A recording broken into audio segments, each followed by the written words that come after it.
എൻ്റെ മോനെ പോസ്റ്റ്മോർട്ടം ചെയ്തപ്പോൾ 3 ദിവസമായി ആഹാരം കഴിച്ചിട്ടില്ല എന്നാണ് റിപ്പോർട്ട് കിട്ടിയത്. കുറച്ച് വെള്ളമെങ്കിലും അവനെ കൊല്ലാൻ നേരം അവർക്ക് കൊടുത്തുകൂടായിരുന്നു.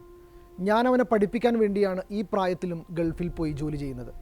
അതിക്രൂര റാഗിങ്ങിനിരയായി ആത്മഹത്യ ചെയ്ത പൂക്കോട്ട് വെറ്ററിനറി സർവകലാശാല വിദ്യാർത്ഥി സിദ്ധാർത്ഥിൻ്റെ അച്ഛൻ മാധ്യമങ്ങളോട് പറഞ്ഞ കാര്യമാണിത്. ശരീരത്തിൽ 3 നാൾ വരെ പഴക്കമുള്ള പരിക്കുകളുണ്ടെന്നും പോസ്റ്റ്മോർട്ടത്തിൽ സ്ഥിരീകരിച്ചിട്ടുണ്ട്. സിദ്ധാർത്ഥിൻ്റെ ശരീരത്തിലാകെ മർദ്ദനമേറ്റ പാടുകളുണ്ട്. മരണത്തിൻ്റെ 2-3 ദിവസം മുമ്പുണ്ടായ പരിക്കുകളാണിതെന്നും വ്യക്തമായിട്ടുണ്ട്. കനമുള്ള എന്തോ കൊണ്ട് തലയ്ക്കും താടിയലിനും മുതുകിനും ക്ഷതമേൽപ്പിച്ചിട്ടുണ്ടെന്നും പോസ്റ്റ്മോർട്ടം റിപ്പോർട്ടിൽ പറയുന്നുണ്ട്. റാഗിംഗ് നിരോധനമുണ്ടെന്ന് പറയുന്ന ഒരു നാട്ടിലാണ് ഒരു വിദ്യാർത്ഥിക്ക് കടുത്ത ആൾക്കൂട്ട വിചാരണയും ക്രൂരമർദ്ദനവും മാനസിക പീഡനങ്ങളും നേരിടേണ്ടി വന്നതെന്ന് ഓർക്കണം. സിദ്ധാർത്ഥ് ക്രൂരമർദ്ദനത്തിനിരയായെന്ന് ദൃക്സാക്ഷികളായ വിദ്യാർത്ഥികൾ തന്നെ പറയുന്നുണ്ട്. ഹോസ്റ്റലിലെ 130 വിദ്യാർത്ഥികളുടെ മുന്നിൽ നഗ്നനാക്കിയായിരുന്നു അവനെ പ്രതികൾ മർദ്ദിച്ചിരുന്നത്. 2 ബെൽറ്റുകൾ പൊട്ടുന്നതുവരെ മർദ്ദിച്ചിട്ടുണ്ട്. തുടർന്ന് ഇരുമ്പ് കമ്പിയും വയറുകളും പ്രയോഗിച്ചു. പുറത്തു പറഞ്ഞാൽ കൊന്നുകളയുമെന്ന് കൂടുനിന്ന വിദ്യാർത്ഥികളെ ഭീഷണിപ്പെടുത്തിയതായും കാര്യങ്ങളെല്ലാം കോളേജ് ഡീനിനും ഹോസ്റ്റൽ വാർഡനും അറിയാമെന്നുമായിരുന്നു സിദ്ധാർത്ഥിൻ്റെ ബന്ധുക്കളുടെ ആരോപണം. എന്തിനാണ് സിദ്ധാർത്ഥിനോട് ഈ ക്രൂരത കാണിച്ചത്?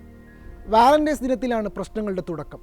ഫെബ്രുവരി 14 തലേ ദിവസം കോളേജിൽ ഒരു പരിപാടി സംഘടിപ്പിച്ചിരുന്നു. ഇതിൽ സിദ്ധാർത്ഥ് പെൺകുട്ടികളോടൊപ്പം നൃത്തം ചെയ്തത് സീനിയർ വിദ്യാർത്ഥികൾ ചോദ്യം ചെയ്തു. തുടർന്നായിരുന്നു മർദ്ദനത്തിൻ്റെ പരമ്പര ഉണ്ടാകുന്നതെന്നാണ് പുറത്തുവരുന്ന വിവരം. അടുത്ത ദിവസം രാവിലെ സിദ്ധാർത്ഥ് അമ്മയെ വിളിച്ച് വീട്ടിലേക്ക് വരുന്നുവെന്ന് പറഞ്ഞു. എന്നാൽ കോളേജിൽ അത്യാവശ്യ കാര്യമുണ്ടെന്ന് പറഞ്ഞ് പിന്നെയും വിളിച്ച് വരുന്നില്ലെന്ന് സിദ്ധാർത്ഥ് പറഞ്ഞതായി അമ്മ പറയുന്നു. വീട്ടിലേക്ക് പോകാനിറങ്ങിയ സിദ്ധാർത്ഥിനെ ക്യാമ്പസിലേക്ക് തിരിച്ചു വിളിക്കുകയായിരുന്നു എന്ന് പിന്നീടാണ് അറിയുന്നത്. ഹോസ്റ്റലിൽ തിരിച്ചെത്തിയ സിദ്ധാർത്ഥ് നേരിട്ടതാവട്ടെ സമാനതകളില്ലാത്ത മർദ്ദനം. ഇതിന് കാരണമായി ആക്രമികൾ പ്രചരിപ്പിച്ചത് സിദ്ധാർത്ഥ് പെൺകുട്ടിയോട് അപമര്യാദയായി പെരുമാറിയെന്നാണ്. ഹോസ്റ്റലിൻ്റെ നടുമുറ്റത്ത് നഗ്നനാക്കി കയറുകൊണ്ട് കെട്ടിയിട്ട് പരസ്യ വിചാരണ നടത്തിയിരുന്നുവെന്ന്, അതും അത്രയും വിദ്യാർത്ഥികളുടെ മുന്നിൽ വെച്ച്. ഫെബ്രുവരി 18 കുളിക്കാൻ പോകുന്നു എന്ന് പറഞ്ഞു പോയ സിദ്ധാർത്ഥിനെ പിന്നീട് ഹോസ്റ്റലിലെ ശുചിമുറിയിൽ ഉടുതുണിയിൽ തൂങ്ങി മരിച്ച നിലയിലാണ് കാണുന്നത്. ആദ്യം അസ്വാഭാവിക മരണത്തിനായിരുന്നു പോലീസ് കേസെടുത്തത്. റാഗിംഗ് സെല്ലിൻ്റെ ഇടപെടലോടെയാണ് എല്ലാം പുറത്തായത്. ഇതോടെ പ്രതികൾ ഒളിവിൽ പോയി. പഠനത്തിലും പാഠ്യേതര പ്രവർത്തനങ്ങളിലും മുന്നിൽ നിന്ന സിദ്ധാർത്ഥൻ SFIയുടെ കണ്ണിലെ കരടായിരുന്നുവെന്ന് ക്യാമ്പസിലെ വിദ്യാർത്ഥികളിൽ ഒരാൾ പറയുന്നുണ്ട്. ഒരു വിദ്യാർത്ഥി സംഘടനയോടും പ്രത്യേകം ആഭിമുഖ്യം പുലർത്താതിരുന്ന ആളായിരുന്നു സിദ്ധാർത്ഥ്. ക്യാമ്പസിലെത്തിയ വർഷം തന്നെ ക്ലാസ് റപ്പായതും കോളേജിൻ്റെ ഔദ്യോഗിക ഫോട്ടോഗ്രാഫറായതും ചിലരെ ചൊടിപ്പിച്ചിരുന്നെന്നും ബന്ധുക്കളുടെ ആരോപണമുണ്ട്. സംഭവം ആദ്യം മുതലേ ഒതുക്കി തീർക്കാനായിരുന്നു ക്യാമ്പസ് അധികൃതരും പോലീസും ശ്രമിച്ചെന്ന ആരോപണം നേരത്തെ തന്നെ ഉയർന്നു കേട്ടു. വിദ്യാർത്ഥികൾ ഉൾപ്പെടെ ആരും ഒരു കാര്യവും പുറത്തു പറയരുതെന്ന് നിർദ്ദേശം നൽകിയെന്ന വിവരമാണ് പിന്നീട് ഉയർന്നു കേട്ടത്. എന്നാൽ പോസ്റ്റ്മോർട്ടം റിപ്പോർട്ട് പുറത്തു വന്നതോടെയാണ് സിദ്ധാർത്ഥ് നേരിട്ട ക്രൂരമായ മർദ്ദനങ്ങളെക്കുറിച്ചുള്ള ഞെട്ടിക്കുന്ന വിവരങ്ങൾ തെളിഞ്ഞത്. സമാനതകളില്ലാത്ത പ്രാകൃതമായ ആൾക്കൂട്ട വിചാരണയാണ് അവൻ നേരിട്ടത്. നിലത്തിട്ട് നെഞ്ചിലും വയറ്റിലുമൊക്കെ ചവിട്ടിയതിൻ്റെയും കഴുത്തിൽ എന്തോ വസ്തു കൊണ്ട് മുറുക്കിയതിൻ്റെയും തെളിവുകൾ പോസ്റ്റ്മോർട്ടം റിപ്പോർട്ടിലുണ്ട്. കഴുത്തിൽ തൂങ്ങി മരിച്ചതിൻ്റെ അടയാളത്തിന് പുറമെ 2 ദിവസം പഴക്കമുള്ള മുറിവുമുണ്ട്. വയറും ബെൽറ്റിൻ്റെ ക്ലിപ്പും കൊണ്ട് മർദ്ദിച്ചതിൻ്റെയും നെഞ്ചിൽ മുഷ്ടി ചുരുട്ടി മർദ്ദിച്ചതിൻ്റെയും അടയാളങ്ങളും ശരീരത്തിലുണ്ട്. തലയുടെ പിറകിലാണ് സാരമായി പരിക്കുള്ളത്.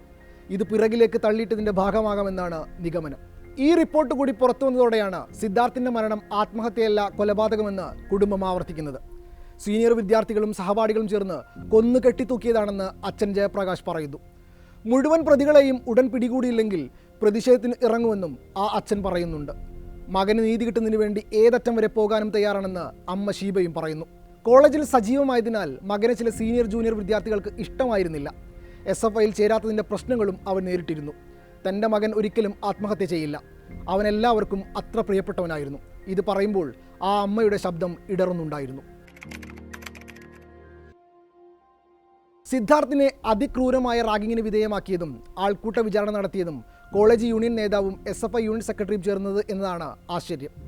130 വിദ്യാർത്ഥികളുള്ള ഹോസ്റ്റലിൽ പരസ്യ വിചാരണ നടത്തി ഒരാളെ ക്രൂരമായി ആക്രമിച്ചിട്ടും ഒരാൾ പോലും സഹായത്തിന് എത്തിയില്ല എന്നത് ഞെട്ടിക്കുന്ന വിവരമാണ്. വിവരം പുറത്തു പറഞ്ഞാൽ തലയുണ്ടാകില്ല എന്ന ഭീഷണി ഉണ്ടായിരുന്നതായും സഹപാഠികൾ പിന്നീട് പോലീസിനോട് പറയുന്നുണ്ട്. സിദ്ധാർത്ഥിൻ്റെ വീട്ടിലെത്തിയ കോളേജിലെ ഉത്തരേന്ത്യയിൽ നിന്നുള്ള വിദ്യാർത്ഥികളാണ് മർദ്ദനത്തിൻ്റെ കാര്യം അറിയിച്ചതെന്ന പിതാവിൻ്റെ വാക്കുകളിലുണ്ട് അവിടുത്തെ ഭയാനകമായ അന്തരീക്ഷം. കേസിൽ 6 പേരെ നേരത്തെ പോലീസ് അറസ്റ്റ് ചെയ്തിരുന്നു.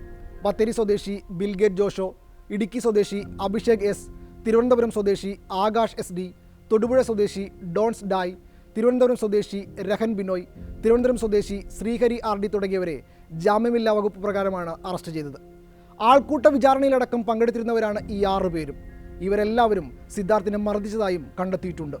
പിന്നീടാണ് ഒളിവിൽ പോയ മറ്റു പ്രതികൾ പോലീസിൽ കീഴടങ്ങുന്നത്. College union chairman Arun, SFI college union secretary Amal Ishan എന്നിവരായിരുന്നു അന്വേഷണ ഉദ്യോഗസ്ഥന് മുന്നിൽ കീഴടങ്ങിയത്. കേസിലെ മറ്റൊരു പ്രധാന പ്രതിയായ K അഖിലിനെ പ്രത്യേക അന്വേഷണ സംഘം ബുധനാഴ്ച രാത്രി പാലക്കാട് നിന്ന് പിടികൂടുകയും ചെയ്തിരുന്നു. ഇയാൾ ബന്ധുവീട്ടിൽ ഒളിവിൽ കഴിയുകയായിരുന്നു. കേസിൽ ആകെ പ്രതി ചേർക്കപ്പെട്ടിട്ടുള്ളത് 20 പേരാണ്. ഇതിൽ 10 പേരാണ് നിലവിൽ പോലീസ് കസ്റ്റഡിയിലുള്ളത്. ബാക്കി 10 പേരെ ഉടൻ പിടികൂടുമെന്നാണ് പ്രത്യേക അന്വേഷണ സംഘം പറയുന്നത്. അതേസമയം സിദ്ധാർത്ഥിൻ്റെ മരണവുമായി ബന്ധപ്പെട്ട് 6 വിദ്യാർത്ഥികളെ കൂടി കോളേജിൽ നിന്ന് സസ്പെൻഡ് ചെയ്തിട്ടുണ്ട്. കേസിൽ ആദ്യം അറസ്റ്റിലായ 6 പേരെയാണ് സർവകലാശാല സസ്പെൻഡ് ചെയ്തത്. നേരത്തെ 12 വിദ്യാർത്ഥികളെ ഫെബ്രുവരി 22-ന് സസ്പെൻഡ് ചെയ്തിരുന്നു. ഇതോടെ സസ്പെൻഷനിലായ വിദ്യാർത്ഥികളുടെ എണ്ണം 18 ആയിട്ടുണ്ട്. സംഭവത്തിൽ കോളേജ് ഡീനിനോട് സർവകലാശാല രജിസ്ട്രാർ വിശദീകരണം തേടിയിട്ടുണ്ട്. മർദ്ദന വിവരം അറിയാൻ വൈകിയതിലാണ് കോളേജ് ഡീൻ ഡോക്ടർ MK നാരായണനോട് വിശദീകരണം തേടിയത്. സംഭവം അറിഞ്ഞില്ലെന്നാണ് ഡീൻ നാരായണൻ വിശദീകരണം നൽകിയത്. അറിഞ്ഞയുടൻ കുറ്റക്കാർക്കെതിരെ നടപടിയെടുത്തുവെന്നാണ് ഡീനിൻ്റെ വിശദീകരണം. ഇത്രയും ക്രൂരമായ സംഭവങ്ങൾ ഹോസ്റ്റലിൽ നടന്നിട്ടും കോളേജ് ഡീനും ഹോസ്റ്റൽ വാർഡനും അറിഞ്ഞില്ലേ, ഇടപെട്ടില്ലേ എന്ന ചോദ്യത്തിനും ആർക്കും ഉത്തരവില്ല. മക്കളെ വിശ്വസിച്ച് പഠിക്കാൻ അയക്കുന്ന മാതാപിതാക്കളുടെ നെഞ്ചുലക്കുന്ന വാർത്തകളാണ് പുറത്തു വരുന്നത്. സ്വന്തം സഹപാഠിയെ ഇങ്ങനെ ക്രൂരമായി മർദ്ദിക്കാനും മാനസിക പീഡനം ഏൽപ്പിക്കാനുമുള്ള ഇവരുടെ മനോനില എന്തായിരിക്കും? രാഷ്ട്രീയ പിൻബലവും പിടിക്കുന്ന കൊടിയുടെ തണലിൻ്റെയും ധൈര്യമാണോ വിദ്യാർത്ഥി നേതാക്കൾ എന്ന് പറയുന്നവരെ ഇത്തരം അധമ പ്രവർത്തനങ്ങളിലേക്ക് നയിക്കുന്നത്? ഇനിയൊരു സിദ്ധാർത്ഥ് ഉണ്ടാകരുതെന്ന് പറഞ്ഞൊഴിഞ്ഞതുകൊണ്ട് മാത്രം കാര്യമില്ല. കുറ്റക്കാർക്കെതിരെ മാതൃകാപരമായ ശിക്ഷാ നടപടികളാണ് ഉണ്ടാവേണ്ടത്.